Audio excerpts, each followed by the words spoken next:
Just talking? Well, what's the show about? About nothing.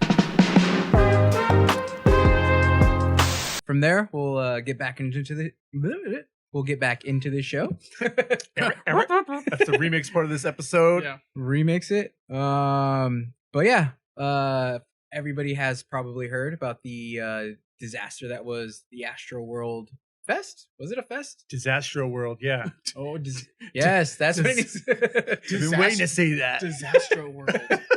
That's the headline. That's our article. It is, yep. Strange News Strange Times. News today, yeah. Times, I'll go with that. We'll go with either one. Daily. Yeah, daily.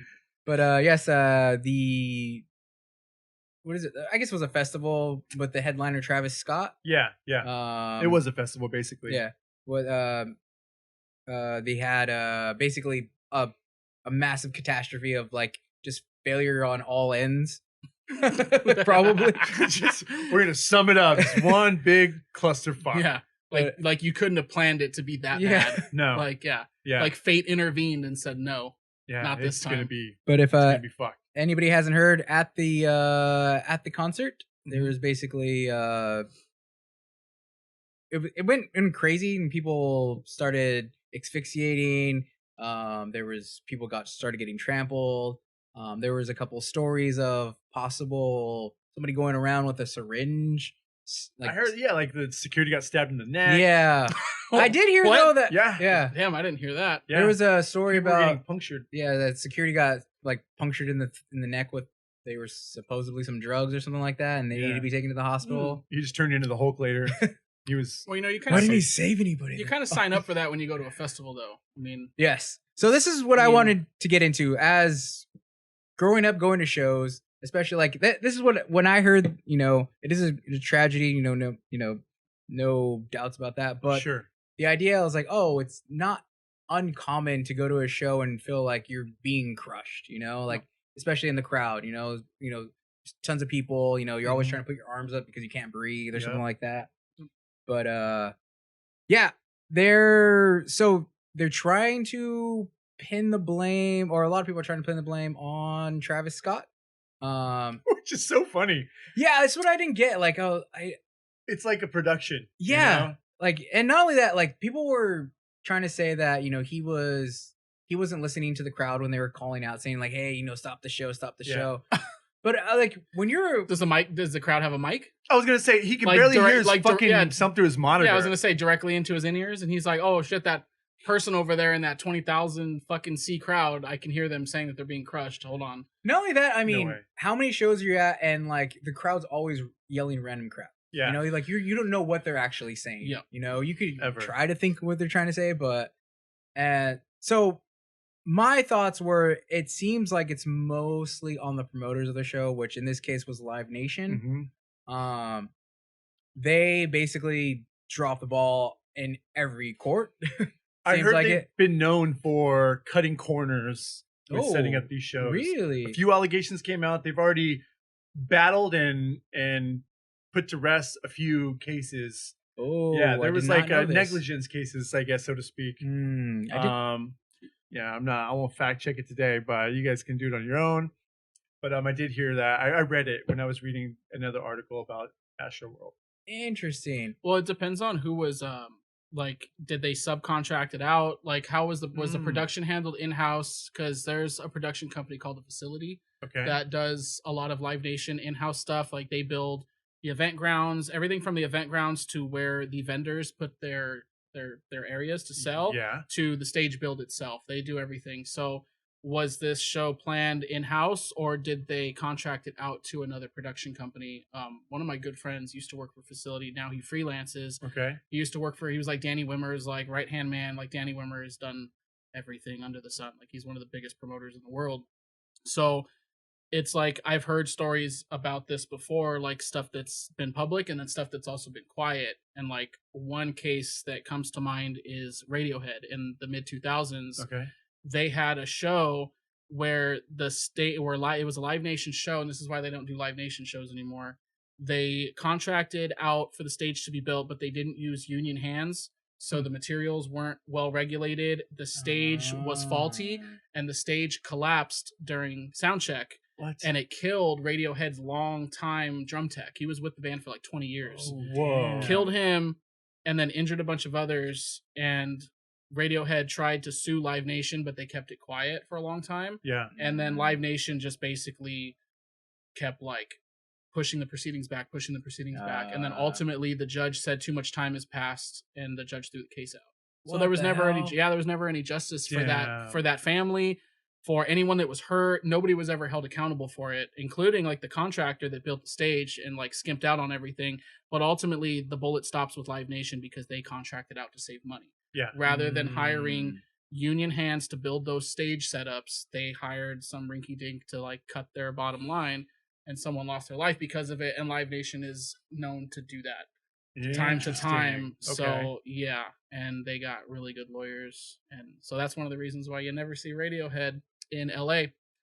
And when they do play LA, it's like Live Nation has a pretty good stranglehold on Los Angeles. Yeah. So that's why they don't really play here. Like, and if they do, a lot of times it's them dealing with the venue directly, and they self-insure, which is millions of dollars. Sure. They self-insure. They hire like a production crew that's outside of Live Nation. Yeah. They sell tickets directly to people through their website. Like, it's like the story goes on and on. Yeah. But there's back to the roots. But there's quite a few artists that actually do that. Quite a few artists don't work with Live Nation because of stuff like that. And based on like their size as a company and the amount of money that they're already making because of those things that you just said, I'm surprised that they're cutting those small corners, you know, especially with something so important as a stage. You know, this event is being held on that said stage, and for it to be, you know, built with fucking, you know, subpar tools or, you know, material. They didn't do it with sense, they didn't do it with like malintent. Like, they just did it to save money. It was probably a production company and a stage builder that they've worked with before in that area. Yeah.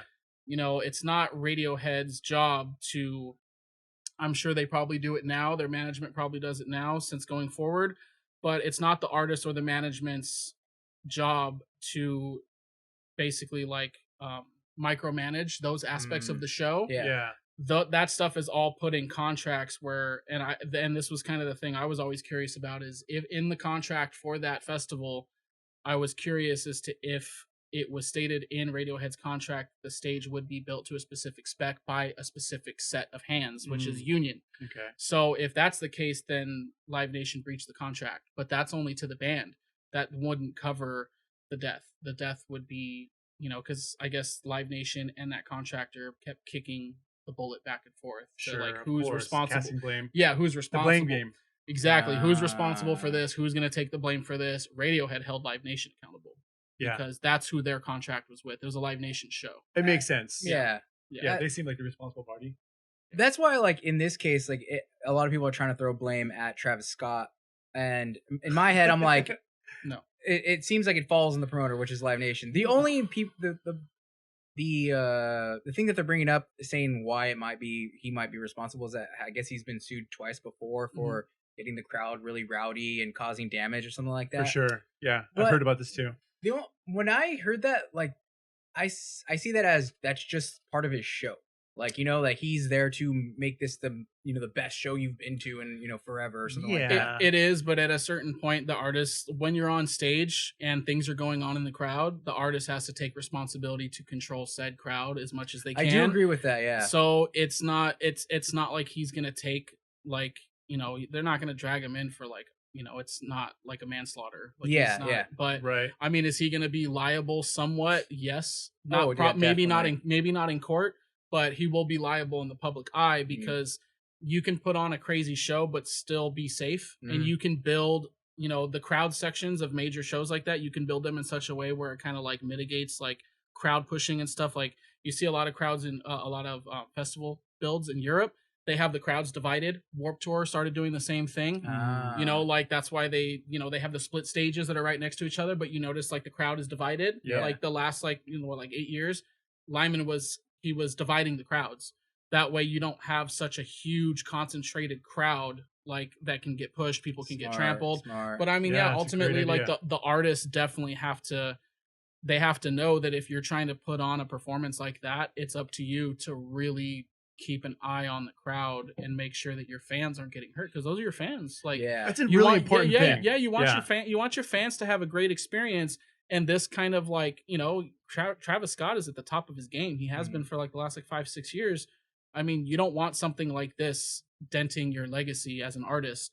The fact that your shows and a show that he put on that has his name on it, this is his event. Yep. Now it has a black stain on it, you know, because of this. And it was an accident and it wasn't malicious, but it still happened. Yeah. So I mean, he needs to kind of get in front of it and definitely take a little bit of responsibility and say, you know, apologize to the fans and apologize to the families. And I mean, definitely do something going forward to let people know, hey, my shows are indeed safe. This was just something that happened and it's a tragedy, and we're going to take steps to make sure it doesn't happen. Check out full episodes of the Strange Noise podcast on Spotify. Episodes also available on your favorite podcast platform.